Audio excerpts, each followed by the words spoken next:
Muito obrigada, Fábio. E olha, há mais de 100 tipos de HPV, mas a maioria é inofensiva, né? E não apresenta sintomas. Assim como a maioria das doenças sexualmente transmissíveis, os sintomas são silenciosos. A ausência, né, dos homens em consultório também dificulta, tá, o diagnóstico dessa doença. E o que acaba provocando a contaminação em suas parceiras, companheiras, enfim.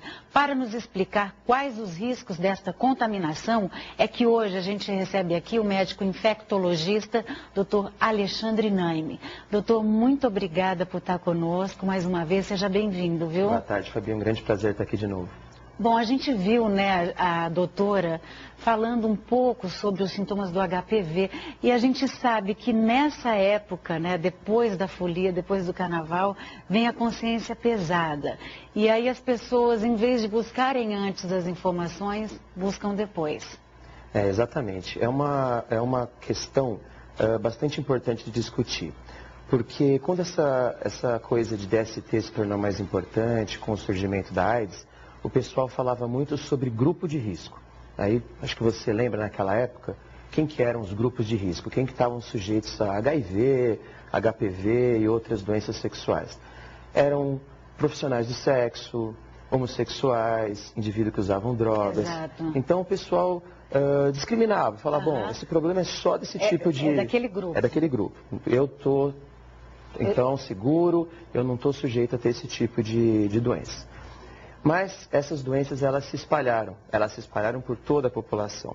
Então, mais recentemente, o termo mais correto ficou comportamento de risco. Entendi. Pessoas, então, que tinham um número maior de parceiros, pessoas que costumavam não usar o preservativo, que acabavam não tendo cuidados na hora de ter relação sexual. Mas um termo mais moderno ainda, que eu acho que se aplica bem, eu acho que é importante deixar isso claro, que é o que acontece hoje em dia, é a exposição de risco. O indivíduo pode ter uma vida extremamente regrada, sempre usar o preservativo nas relações sexuais, ter poucos parceiros. Entendi. Mas, por exemplo, numa situação como o carnaval, acaba exagerando, vai numa festa, bebe um pouco mais e acaba tendo relação sem preservativo. E uma relação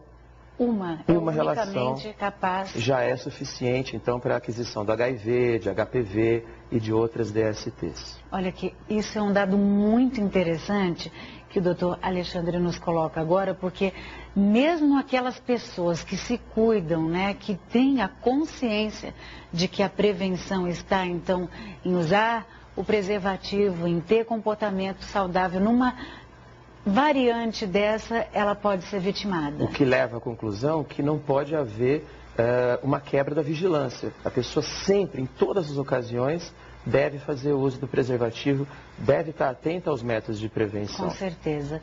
Agora, doutor, sobre a questão do HPV nos homens, muito pouco se fala sobre isso. Né? E a gente até nem imagina que, de repente, isso também deva fazer parte dessa conscientização. É porque grande parte dos homens, a maior parte dos homens, como a nossa colega de Marília colocou, é portadora do HPV, ou seja, tem o vírus incubado na região peniana, na mucosa sexual, mas não tem sintoma, não mostra aquele sinal característico da verruga, ou como é popularmente conhecido, crista de galo. Então, na hora da relação sexual, a mulher acha que por não haver lesão, não há doença. Entendi. E acaba aceitando uma relação sexual sem preservativo, e aí ela pode se contaminar com HPV, que na mulher também fica difícil o diagnóstico, porque pela anatomia feminina as lesões ficam internas na vagina. Entendi. E aí você não consegue visualizar com tanta facilidade. Tanto é que é muito importante, então, essas mulheres realizarem, todas as mulheres, né, realizarem o teste do Papa Nicolau. Entendi. Quais outras doenças, né, sexualmente transmissíveis também tiveram um aumento expressivo nesses últimos tempos? Porque a gente fala em doença sexualmente transmissível, a pessoa pensa só na AIDS. Não é verdade. Nós temos, só para contextualizar, quatro grandes grupos de doenças sexualmente transmissíveis, que são os corrimentos, as verrugas, as úlceras e as doenças que não causam sintomas nas mucosas, como por exemplo AIDS, hepatite e outras que podem ter uma circulação sistêmica. Mas para citar uma que teve uma importância muito grande e que se caracteriza por forma de úlcera, é a sífilis.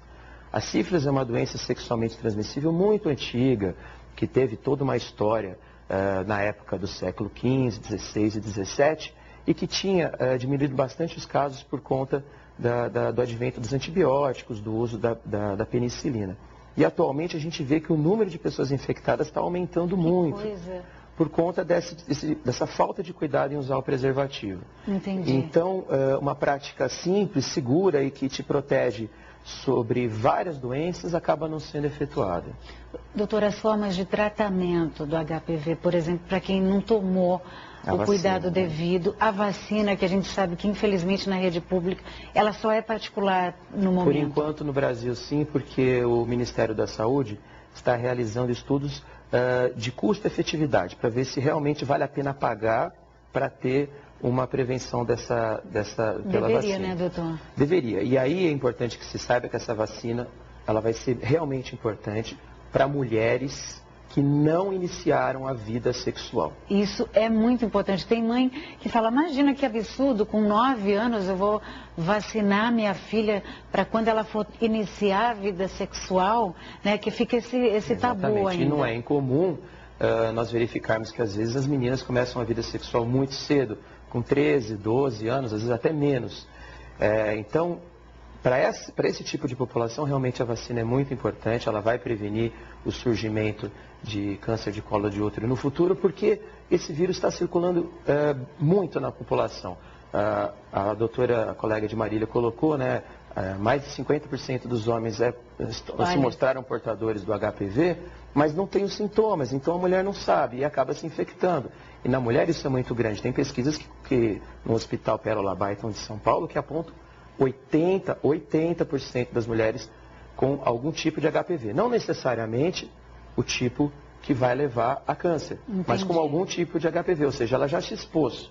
E por sorte, talvez não tenha se exposto ao sorotipo que leva ao surgimento do câncer de colo de útero. Entendi. Bom, além da prevenção, doutor, que outros cuidados, então, o senhor deixaria para quem infelizmente adquiriu, né, o vírus, seja o homem, seja a mulher, buscar ajuda o quanto antes? Exatamente. Então, a mulher, como não tem a externalização da lesão, ela tem que fazer o Papa Nicolau pelo menos uma vez ao ano, é essencial que faça.